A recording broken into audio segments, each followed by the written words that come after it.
That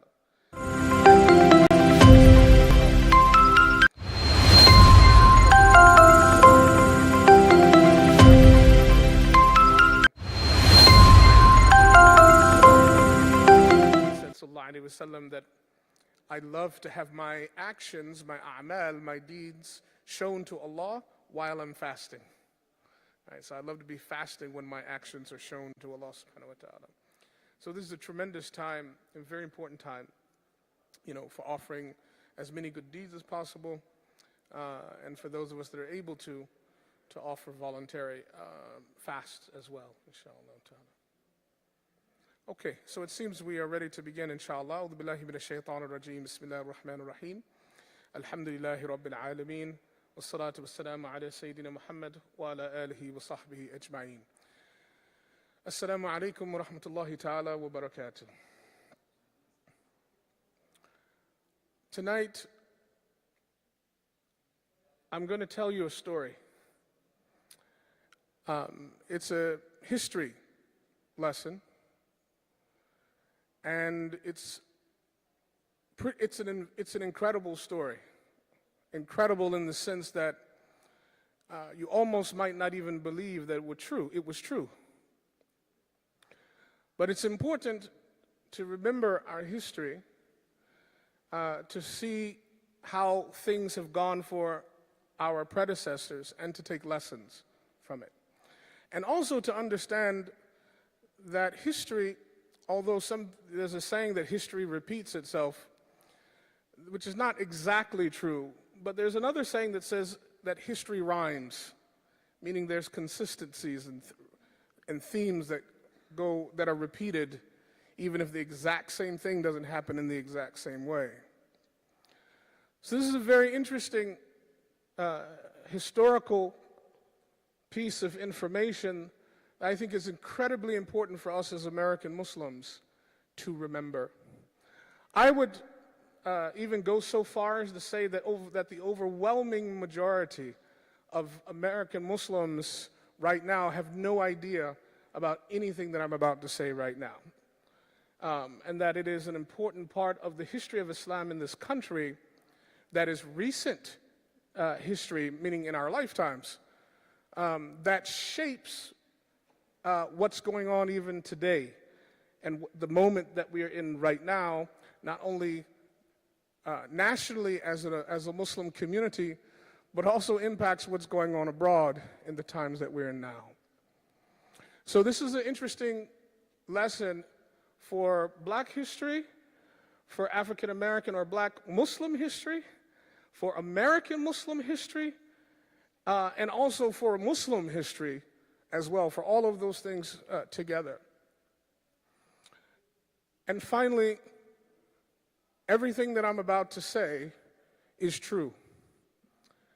This is a part of personal research that I have done. I did research on this matter as part of my PhD dissertation many years ago. And also, there's a book that came out specifically about what I'm going to talk about tonight. And that this is where I get the title for tonight's lesson, American Caliph, or the American Khalifa, as he was called. This is a story that combines and intersects a film about the Prophet Muhammad ﷺ and the American president at that time, Jimmy Carter. And it wrapped up many different Muslim nations, Saudi Arabia, Egypt, Pakistan, Libya. You see the picture here of Gaddafi. It intersects with the life of an American, particularly African American and a Muslim American, famous NBA basketball player, Kareem Abdul-Jabbar, who's still living today and most recently completed a fantastic documentary about American history. It intersects with the media and the largest Jewish cultural center in the United States, Malcolm X, and of course, the general African American Muslim community. It's a story about a man who called himself the American Caliph, whose name was Hamas. This is a true story. And whose name was Hamas Abdul-Khalis. And he was born in Indiana, and he volunteered to enlist in the United States military as a young African-American male. He was born in the 20s. He served in the U.S. military, but then he was discharged. The military, he couldn't complete his services. They discharged him for reasons of mental health, that he wasn't, the doctors said that he wasn't fit to continue his work as a service member, as a member of the U.S. military. And they found that he was not exactly stable, or stable enough to serve.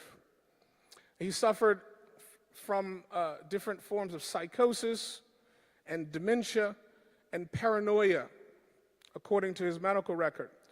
He was released into the care of his mother, and she promised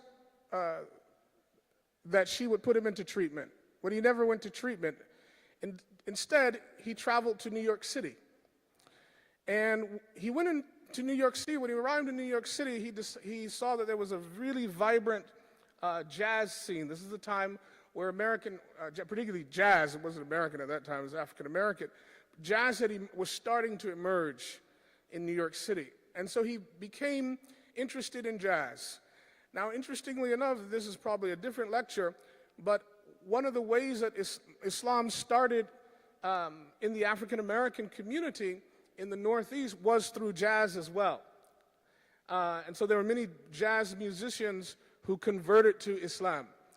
And so one of the ways that he was introduced to Islam, his name was Ernest, by the way. He wasn't born with the name Hamas. The name Hamas was given to him after he converted to Islam. So Ernest, we'll call him Ernest for now, Ernest became involved in the jazz scene and started to meet Muslim players of different instruments. And through his encounters in the jazz clubs in New York City, he was introduced to the Nation of Islam, right? And so he really didn't feel like he fit in with the Nation of Islam, but he started to hear about Islam anyway. He fell in love with a young woman, and he got married, and so this was his wife. And so he was married. He decided to go to college.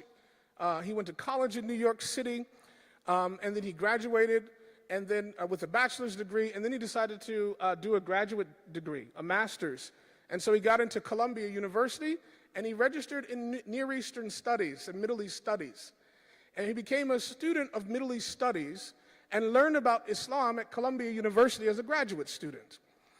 And so he got his graduate degree at Columbia, and he started to consider himself a Muslim as a graduate student at Columbia University. And so in this time, he was discovered, if you will, by Malcolm X, who was in the Nation of Islam, who was just opening up a Nation of Islam temple in New York City.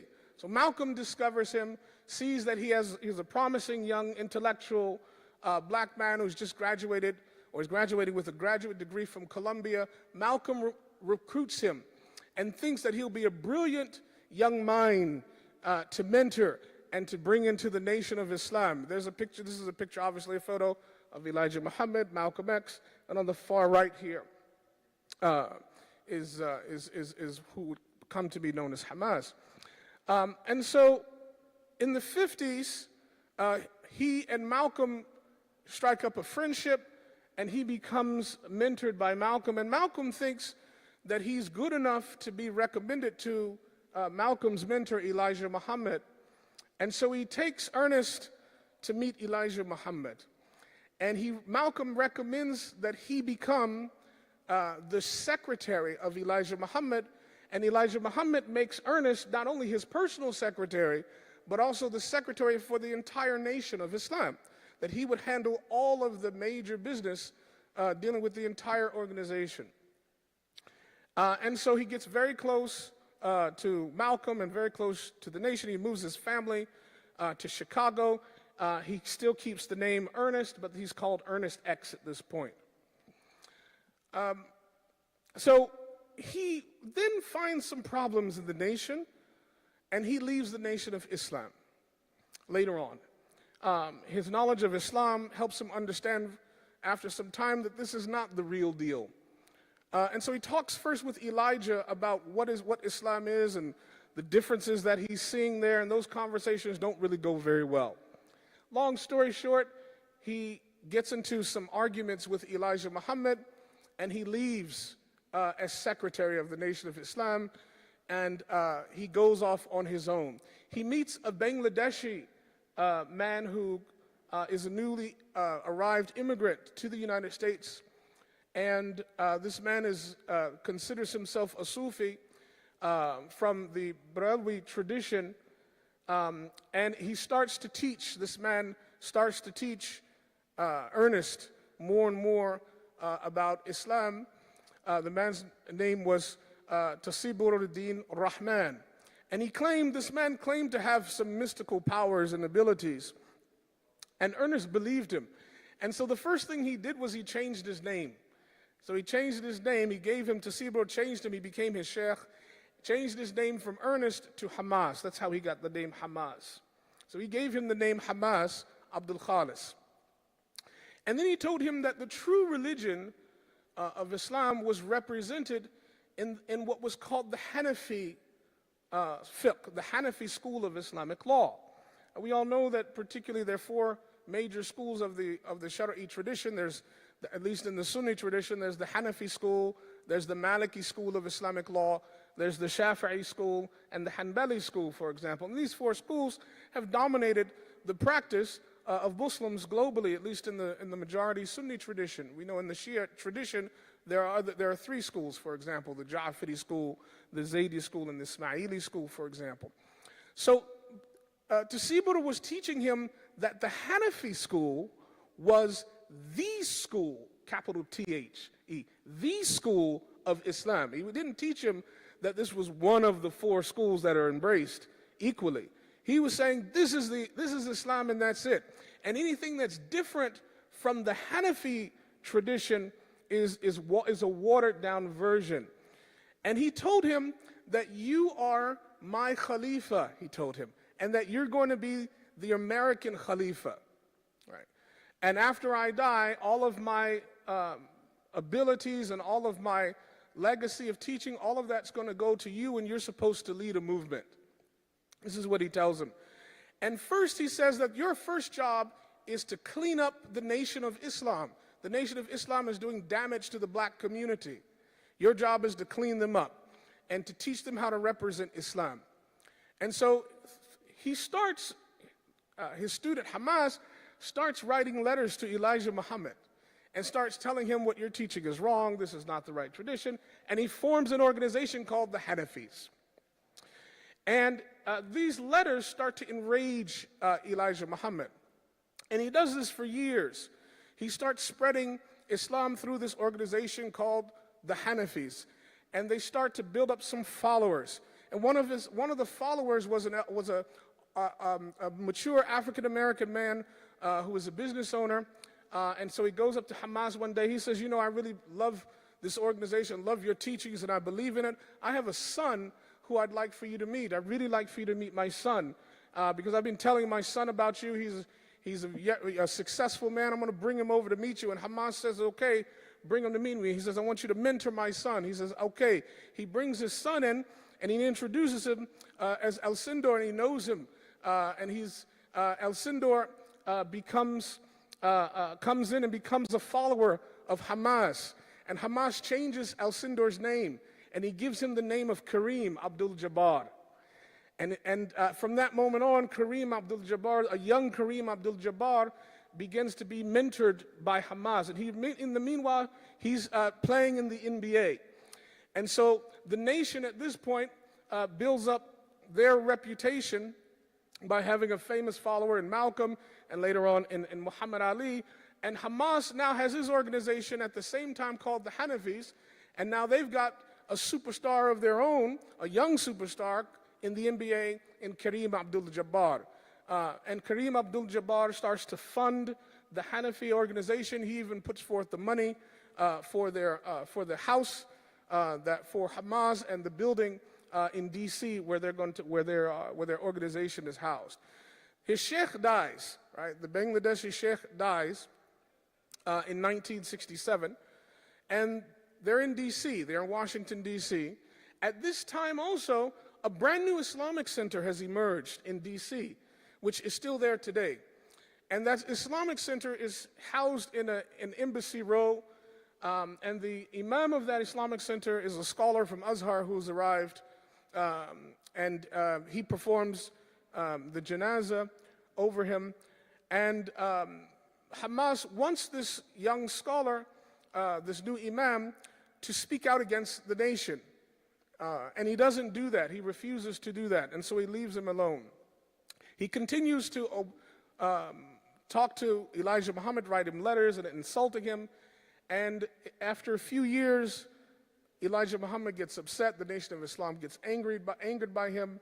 And in 1973, while Hamas is at the grocery store shopping for food, and his several children are at home, and some family members are at home, and amongst his children is his son, who's a few months old in the cradle, in the crib. He's left them at home. He's gone to the store. Some members of the Nation of Islam break into his house while his family is there. They're armed, and they shoot up the place, and they kill everybody that's there, even the infant child that's in the crib. One of his children is left paralyzed in a vegetative state, and his wife is clinging for her life. His other children are murdered in cold blood. He comes home to this scene. There's a federal investigation. He and his surviving members of his family become the first African Americans in the entire United States, the first black family to ever go into what's known as witness protection program. Investigation in D.C. is launched. Few people are arrested. Long story short, the trial doesn't go well. Those people that are arrested go free, and there's no justice for him. And he's not only traumatized, he's very angry. He's angry because there is no justice. He sees that the Nation of Islam has done this brutal crime, and the community has not supported him. At the same time, this is very interesting, at the same time, a Syrian immigrant has come from the United States. He has a desire to study film and to make American movies. He's upset that Hollywood has made a film about Moses, Musa alayhi salam, called the Ten Commandments. They made a film about Jesus alayhi salam, and they didn't make anything about Muhammad sallallahu alayhi wasallam. So he goes to film school in LA, meets people, and he decides that he's going to make the first ever movie about the Prophet Muhammad sallallahu alayhi wasallam. And so his name is Mustafa Akkad, very, very famous director. He starts in 1970 to make his film. And to try to write the script, he hires a writer to write the script. It's a non-Muslim guy. This author barricades himself in a hotel in Paris, and over weeks consecutively reads like as much of the seerah as he can. He writes a script about the Prophet's life, and then in a couple of weeks, the movie script is done. Sends it to Mustafa Akkad. Mustafa Akkad flies to different parts of the Muslim world so scholars can read the script and approve the film. Kuwait and Kuwaiti scholars approve it. Libyan scholars approve it. Gaddafi loves it. Moroccan scholars approve it. It comes to Al-Azhar in Egypt. The Azhari scholars spend weeks going over every single aspect of it, and the Azhar approves it. Then they send it to Saudi, and Saudi rejects it. The scholars in Saudi say absolutely there can be no justification for anything remotely related to depicting the Prophet ﷺ. Mustafa Akkad said, no, I'm not showing the Prophet. It's just about his life. I'm doing something unique. This is going to be a film about the Prophet ﷺ. There's actors playing a lot of other people, but nobody's playing the Prophet ﷺ. In place of the Prophet is going to be the audience looking into the camera, and the actors are responding, you won't hear a voice, right? So you'll feel the presence of the Prophet, but there won't be any representation of the Prophet. He's arguing his case. And he's saying, Azhar's approved this, and scholars in all these countries approved it, but they deny it, right? So he gets wealthy donors. Amongst the wealthy donors for his film is the uncle of Jamal Khashoggi, very interestingly enough, and many others donors as well. He is given a platform in Libya. Gaddafi allows him space in the Libyan desert to recreate Mecca in that time and to build a makeshift Kaaba in the Libyan desert just for the film. And so that becomes a source of contention. And so Libya also funds it. Gaddafi funds it with his own money.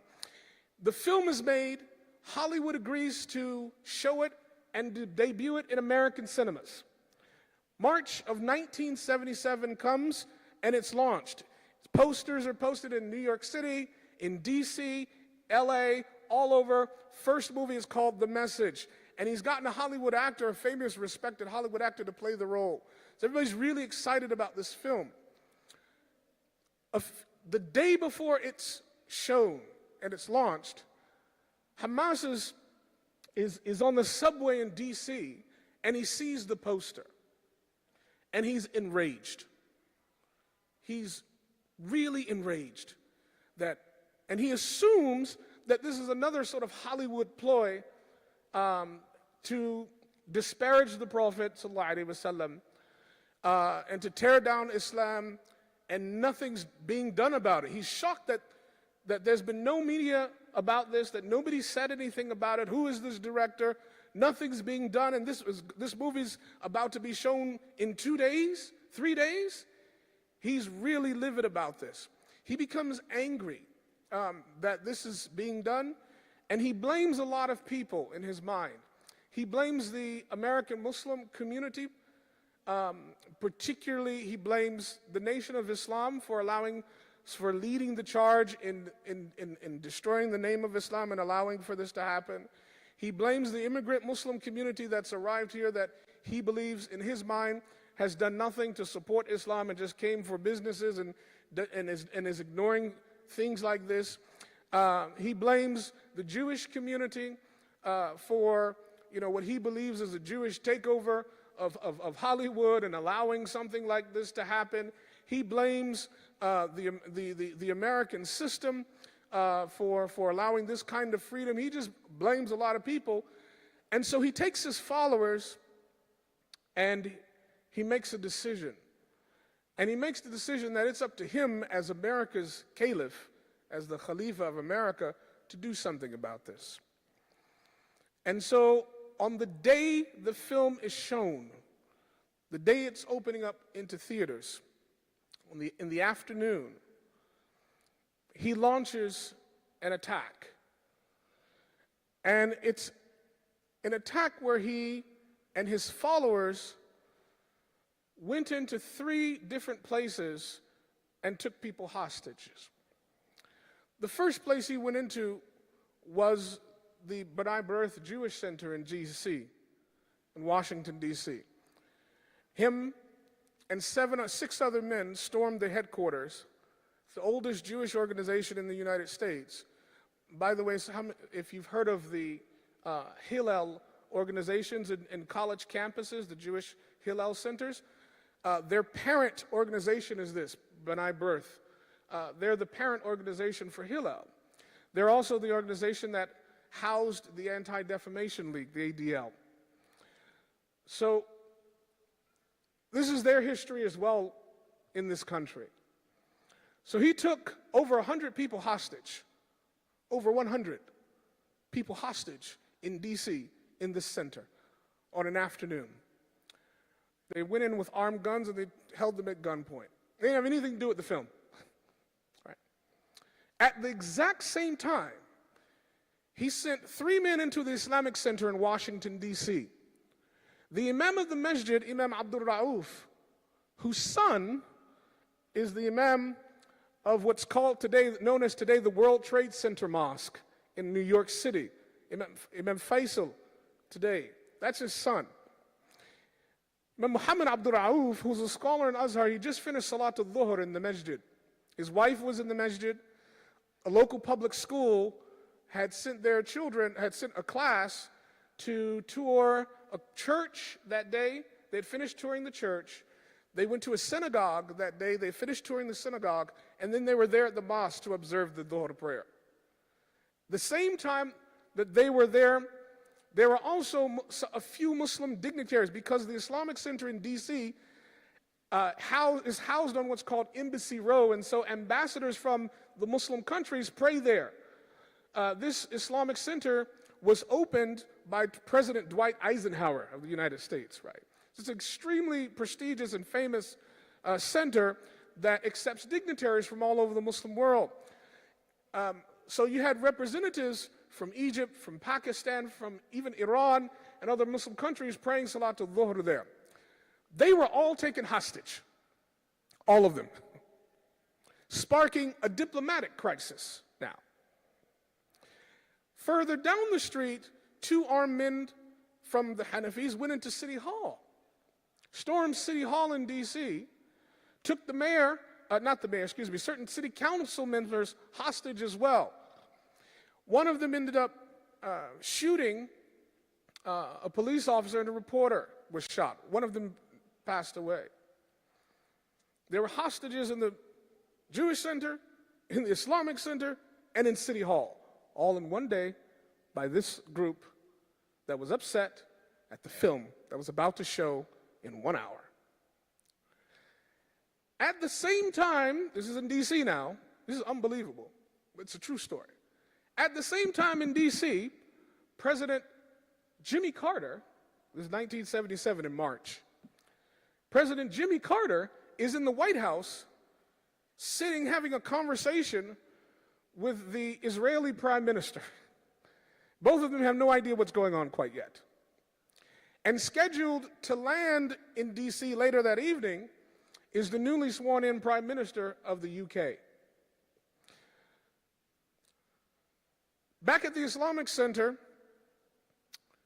the Hanafi gunmen have tied up the imam, his wife. They've locked the children up from the elementary school, the Muslim dignitaries in another room. Everybody's at gunpoint. A UPS postal service officer goes to the door to deliver the mail, and he sees the chaos. He runs and calls the police. DC police intervened. Now it's a police matter. Hamas, who's in the Jewish Center, calls the Islamic Center, calls his man in the Islamic Center. And he says, "You got the imam?" He says, "Yeah." He says, "Put him on the phone." So he puts him on the phone, and the imam says, "Hello, who is this?" He says, "Assalamu alaikum. This is Hamas." He says, "Who?" He said, "You remember several years ago you led this janazah for my teacher, the Sheikh?" He vaguely remembers. He said, "No." He said, "Okay." He said, "There's a film being shown in 1 hour in New York, in D.C. In 1 hour, it's going to be shown." He said, "Your job is to make any phone call you can make.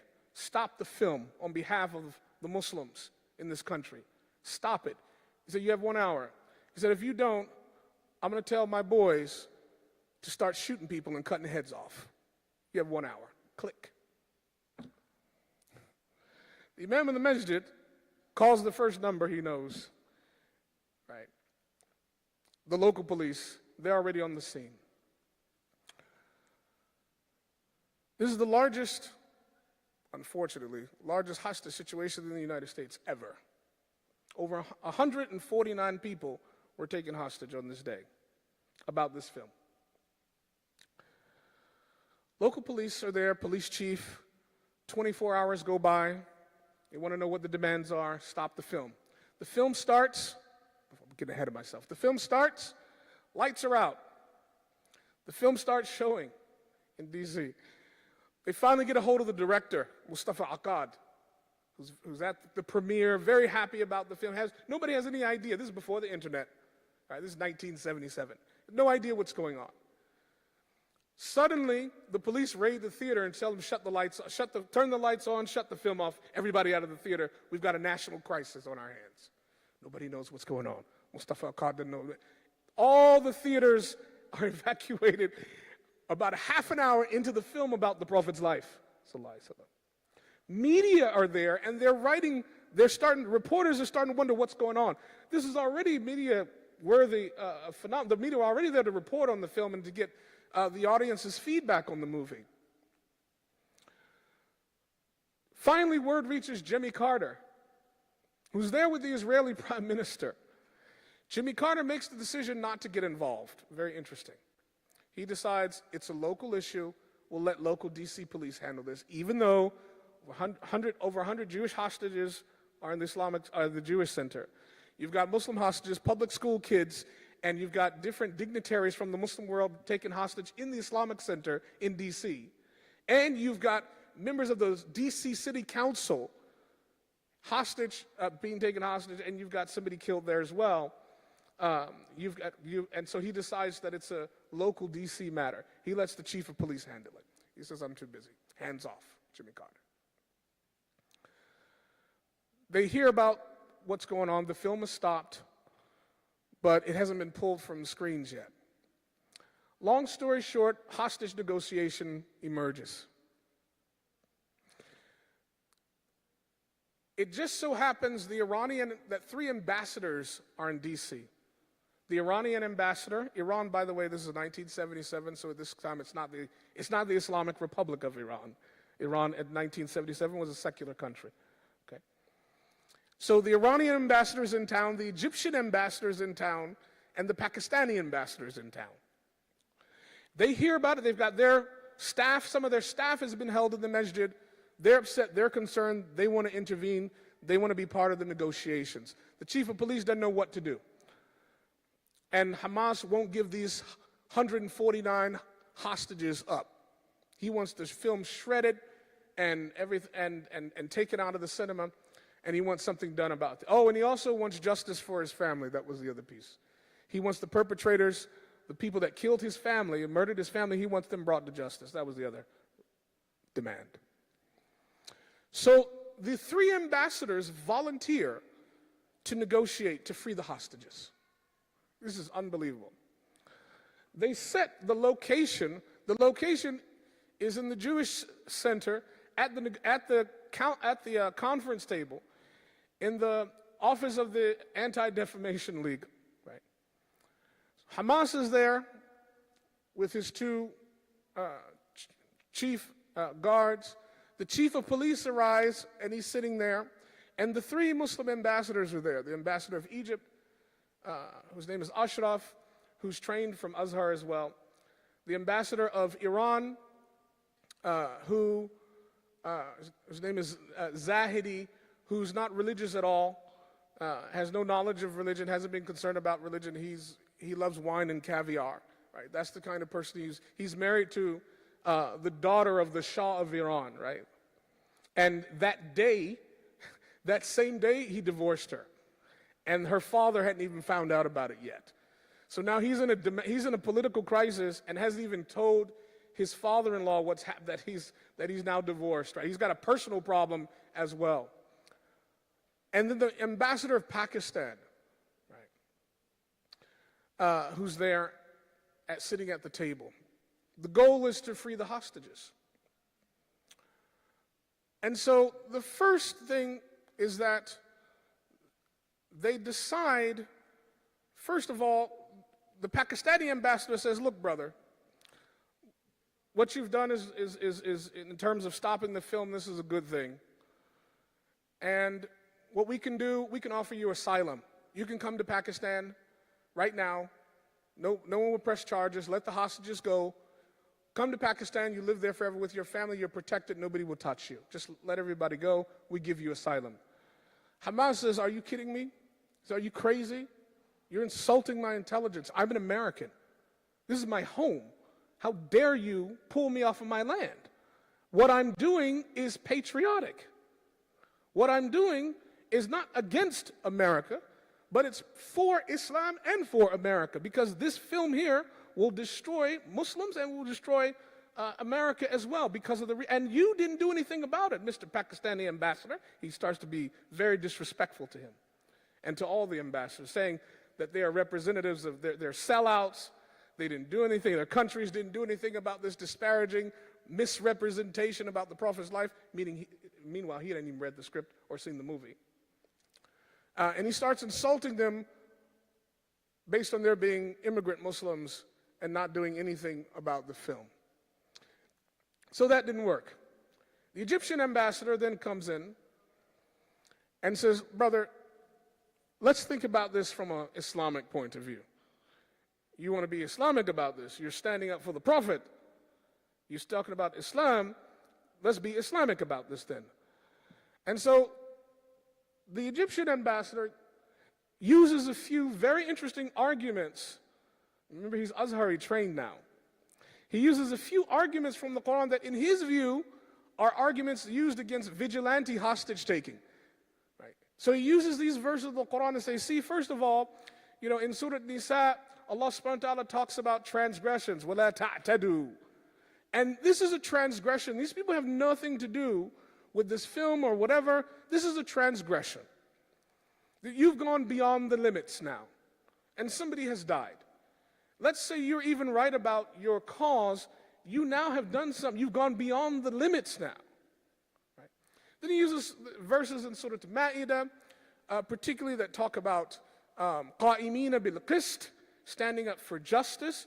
And even if it's wala yajrimannakum, don't let your hatred of a people drive you to be unjust. Right? Don't be so upset at something that you now become oppressive and unjust about it. Right? He starts quoting these verses that have to do with justice, transgression, and verses about Allah subhanahu wa ta'ala punishing those who go beyond the bounds. And then this works a little bit with Hamas, but then Hamas is not ignorant of the Quran either. So he starts to go back with a few other verses. For 3 hours, they're going back and forth with verses of the Quran. And it's going back and forth, and nobody's getting anywhere. So the Pakistani ambassadors tried to offer him asylum. It didn't work. The Egyptian ambassadors using the Quranic verses, and he's being rebutted because of his Hamas's different interpretation and understanding, and they're going back and forth. So these two tactics aren't working. So then the Iranian ambassador steps in. Mind you, the chief of police is sitting there. He's quiet. Right? The Iranian ambassador says, okay, religion is not helping here. Right? He said, let me talk to you about something different. He said, I want to talk to you about family. And Hamas turns and he looks at him and he's got his attention. And the Iranian ambassador knows he can't come at him from a religious point of view because he has no background in religious sciences, right? But he knows he has an experience. And his experience he brings to the table. And he says to him, I've never met my grandfather. The Iranian ambassador says, I never met my granddad, never met him. My grandmother was married, they were married, and there was a feud, an argument in the tribes in my village. And the argument got out of hand, and there were fights back and forth between our two clans, my family's tribe and another tribe. And one day the tribes decided to do mediation. So my grandfather went to represent my family's tribe to do sulh, to do the mediation. And the other tribe, he went to the other tribe and they were talking, and some young extremists, some young people who were angry from the other tribe came in and they murdered my granddad right there. They killed him because of the extremism. And then there was a blood feud. You know what a blood feud is? You kill one side, the other side takes revenge. There was a blood feud for decades, he said. And one day, some people from the village captured those young men that killed my granddad, he said. He said they brought these men from the village to the center of the village for everybody to see, for them to be judged and for them to be executed. And everybody was there, and they had them. They were going to exact justice, and they called my grandma, and my grandma went to see them, and they wanted to give her a chance to speak to them, to finally get justice. And she walked to them, and he said, she looked at them, and she said, I forgive you for what you've done. Release them. And everybody was shocked, he said. She said, I forgive you for killing my husband. I forgive you. Let them go. And as per the Islamic tradition and per the village custom, they released the young men. And he said, I asked Grandma, he said, Grandma, why did you do that? She said, because if I had condemned them and those men had died, it would have continued the blood feud. It would have just, and we had gone for decades, killing. At some point, it's got to stop. And she said, I was going to be the one to do what I could to stop it. She said, and since then, we haven't had one person get killed in our village. And that was the story, the Iranian ambassador's true story. Hamas, at that point, stood up in his chair. And when he stood up, everybody else stood up. They thought he was going to get angry. The police chief was ready. And he walks over to the Iranian ambassador and looks at him, waits, and then he embraces him tightly. And that touches him. He goes back to his chair, sits down, and he says, I will release everybody. Just like that. And the chief of police says, what? He says, all of them. I'll release them all the hostages.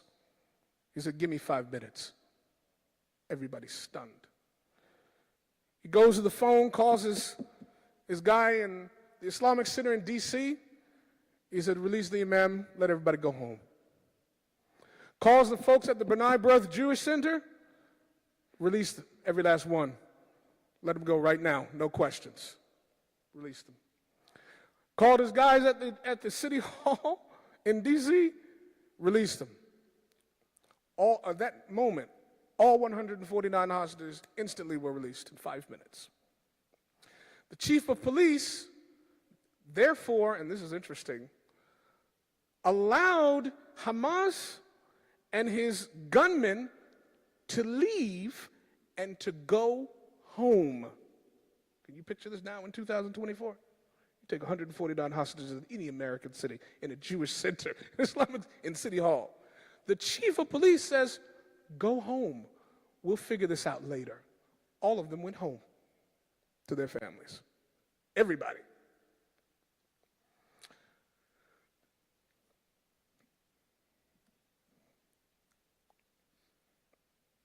After a few weeks, they were arrested, brought to court.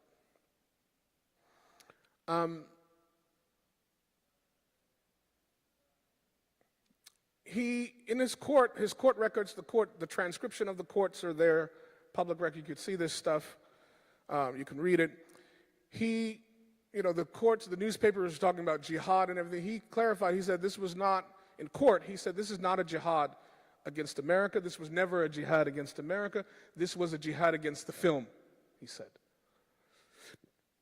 And he said he took hostages not to break the law, but to support and uphold the law. That was his twisted logic. He said he's not only a Muslim, but he's an American Muslim, and he's a true patriot. He was standing his ground as an American. That was his perspective. And he said what he had done was about honoring the Prophet. That was his statement in court. It was on the record. He claimed the title, now this is interesting, when they asked him about the title of Caliph, Khalifa. He said, yes, I'm the Khalifa of American Muslims. Right. He said, but he insisted that the actions of every person that followed him, the gunmen that were there, that those actions were their own actions, he said, because the leader of the Muslims doesn't control people's brains. Right. In other words, every Muslim is supposed to use their own brains, come to their own decisions, is what the Quran says. He said, so everyone's free to do their own thing as a Muslim.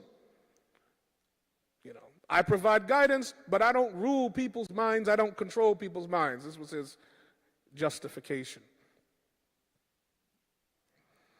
His personal statement, his last statement, on the record quote, and I'll just read it here just for historical purposes.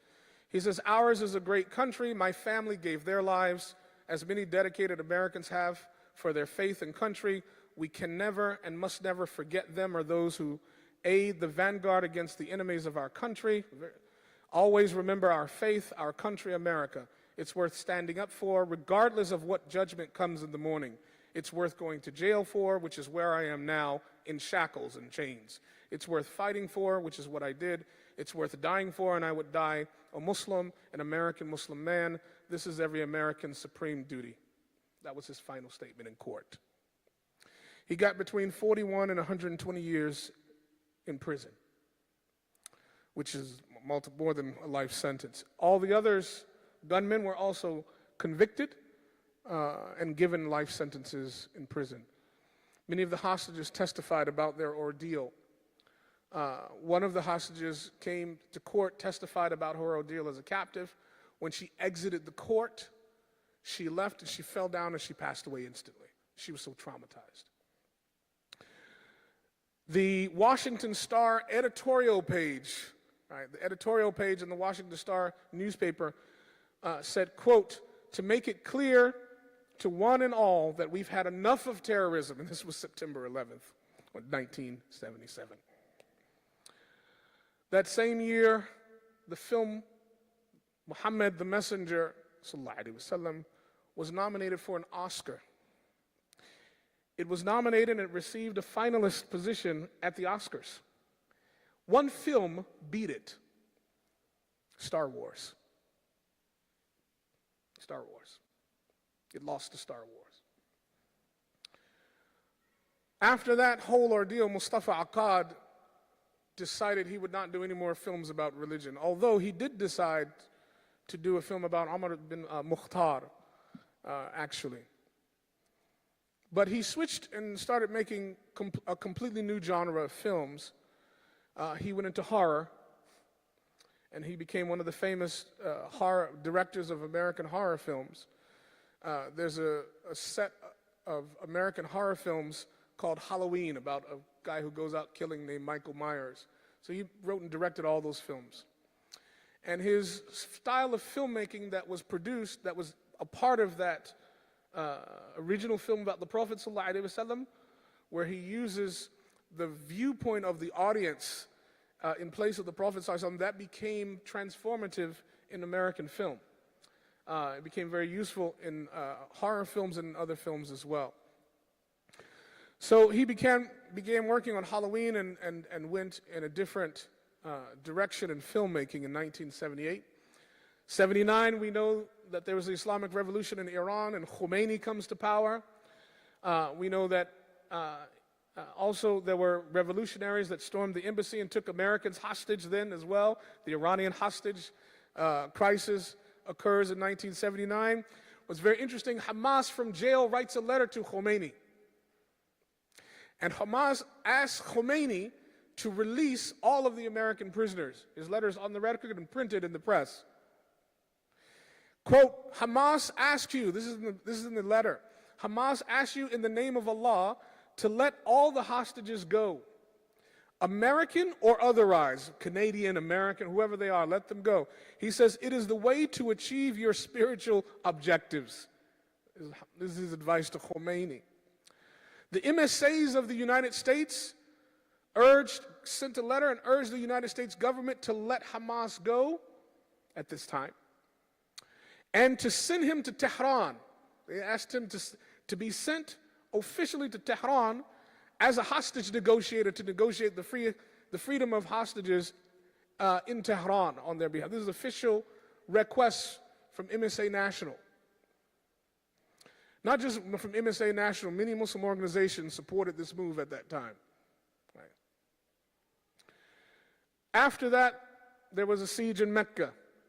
We know an extremist entered the Kaaba and took Hujjaj hostage as well, right after Hajj, for 2 weeks as well.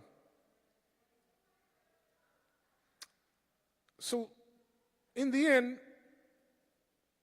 Hamas dies a few months after the invasion in Iraq in 2003.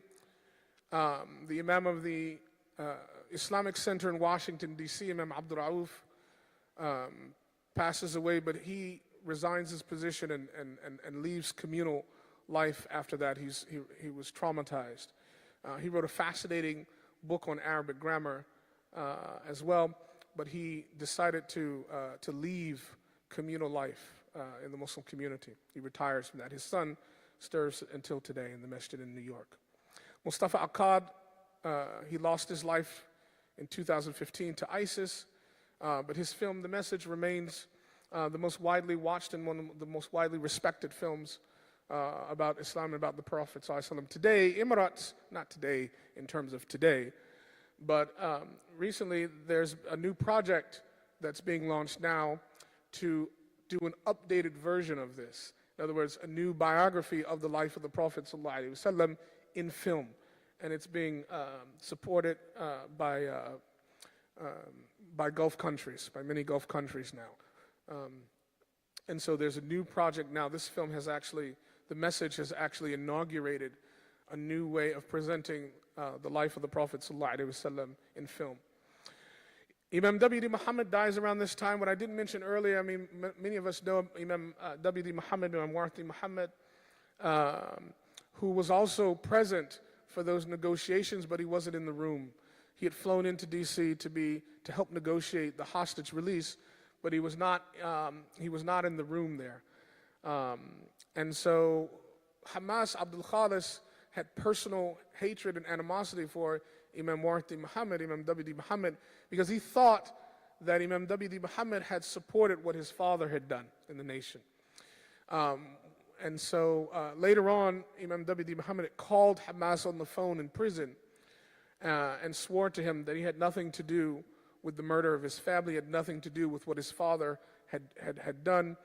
And they had a conversation, and Hamas, and when he was in prison, made a declaration that he no longer had any animosity. And the struggle for representation of Islam continues today. The story is quite powerful. I narrate this, I narrated it on campus as well.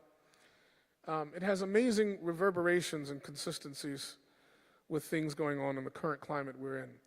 There's still a contestation about representation, how to represent Islam, who speaks for Islam, and the challenge of how innocent people are drawn in to crises, and how we negotiate those crises, and how the decisions of one person or a group of individuals can metastasize and spread into something that creates havoc for so many communities. And how oftentimes, through those negotiations, sometimes religious discourse does not work, sometimes it does. Sometimes it's important to appeal to people's hearts through lived experiences, and to show and to talk about how violence and death spirals into an endless cycle that never ends. And so very often, or actually the lack thereof, often we don't hear about how American Muslims have gone through things like this before. This narrative is really important to understand in terms of our history, in terms of other people's history as well, the history of non-Muslims in America, and how they interacted with Muslims in America, how the media's image has been shaped not only through evil and malicious distortions, but also through factual stuff that have, and mistakes that some Muslims have done that have just destroyed the lives of many, and that we still are trying to clean up. So acts of one person can be transformative for a community, and acts of that same person can be quite destructive for a community as well. So history may not repeat itself, but it rhymes. There are consistent themes that happen. So this is why the Quran reminds us of the stories of the past, so we can also look to our past to see what kind of lessons our parents and our predecessors and our grandparents went through before us. I'm sure the Iranian ambassador's story about his grandma, he probably thought that would never benefit anybody. But it changed the lives of 149 people. Right. So the legacy, the Prophet used to say, sallallahu alaihi wasallam, jalisul kubra, sit with people older than you, meaning take benefit from your elders. Right. Sit with them, he said. Learn from them. Sometimes we could solve solutions through using the Quran, but also through using the lessons of the mistakes that were made in the past and trying to chart a future forward so that we learn from the mistakes of others. Like Isa said, alayhi salam, they asked him, how are you a good person? How are you such a good person? He said, I looked at the mistakes people made in the past and I just didn't repeat those things. And so we see a case here of a Hamas before us that was existent prior to the current Hamas we see now today. And we see the reverberations of a hostage situation. And we see how Muslims globally got involved with the ambassadorial levels. And we see how that situation was solved, interestingly enough. All this is public knowledge. I haven't fabricated anything. I haven't exaggerated anything. All this stuff is open knowledge. It's a story we need to remember. And it's a story, inshallah ta'ala, that I hope we can learn lessons from as a community as we advocate for the lives of all people who've been oppressed, not just Muslims, but for everybody. Because the reality is, as a community, we live together. We do. We go to school together, we work together. And so our actions influence other people and affect other people, and we are infected and affected by other people. So we have to be careful how we represent. He criticized a film that was a beautiful film. Mustafa Akkad didn't do anything wrong in that film. It's a beautiful movie. We cannot criticize unless we know. He acted and he judged without knowledge. Right. So we cannot do that in the name of just trying to be self-righteous. We have to act with ilm, act with knowledge. May Allah subhanahu wa ta'ala elevate us and guide us and protect our community in this local context and the global context. We ask Allah subhanahu wa ta'ala to give relief to all of those that are afflicted in this blessed month of Sha'ban. We ask Allah subhanahu wa ta'ala through the barakah of this month to uplift and protect all of those that are under siege, and all of those that are oppressed, and all of those that are shackled, and all of those that are hurt, and all of those that are wronged. We ask Allah subhanahu wa ta'ala to give all of our brothers and sisters, both Muslim and non-Muslim, who are impacted by the tragedies that are afflicting all of us today. We ask Allah subhanahu wa ta'ala give them and us a faraj, a way out that is proper, that is dignified, and uplift our community and the Ummah of Muhammad sallallahu alayhi wa sallam in this life, and protect us in this life, and bring us all together in the next life. ربنا تقبل منا إنك أنت السميع العليم وتب علينا إنك أنت التواب الرحيم وآخر الدعوانا أن الحمد لله رب العالمين. Any questions before we close out, inshallah?